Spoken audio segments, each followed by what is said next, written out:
அப்படி இந்த கேக்கை செட் பண்ணுறதுக்கு நம்ம குளிச்சானிக்கு தான் போயிருந்தோம். வேறு யாருக்கும் இல்லை, நம்ம ஷால்வின் அண்ணாவோட குழந்தைக்கு தான் பர்த்டே. மிக்கி மவுஸ் தீமில் தான் கேக் கேட்டிருந்தாங்க. ஸோ மிக்கி மவுஸே ரெட் கலரில் தான் இருக்கும் அப்படிங்கிறனால நாங்களே மிக்கி மவுஸில் வைன் கலரில் பெயிண்ட் பண்ணி எடுத்துருந்தோம். அவங்க கேட்ட மாதிரியே ஃபினிஷிங் சூப்பராக கொண்டு வந்திருந்தோம். அவங்க ரொம்ப ஹாப்பி. அது கேட்டதுமே எனக்கு ரொம்ப ஹாப்பியாக இருந்தது. கேக் செட் பண்ணி முடிஞ்சதும் குட்டி பாப்பாவும் ஸ்டேஜுக்கு என்ட்ரி ஆயாச்சு.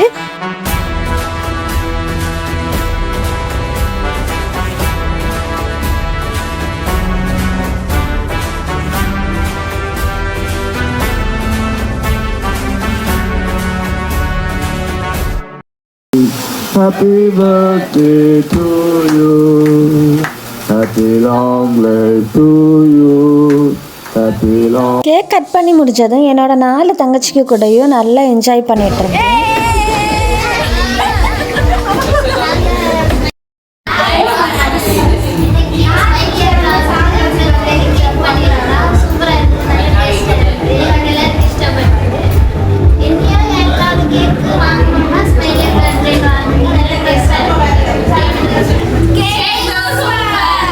நல்ல வயிறு வலிக்க சிரிச்சதும் இந்த பர்த்டே ஃபங்க்ஷனில் தான் நல்லா என்ஜாய் பண்ணோம், நல்லா சாப்பிட்டோம், ரொம்ப ஹாப்பியாக வீட்டுக்கும் வந்துட்டோம். அப்போ உங்களுக்கும் கேக் வேணும் அப்படின்னா கீழே தெரிகிற நம்பரில் கால் பண்ணி உங்கள் ஆர்டரையும் ப்ளேஸ் பண்ணிக்கோங்க.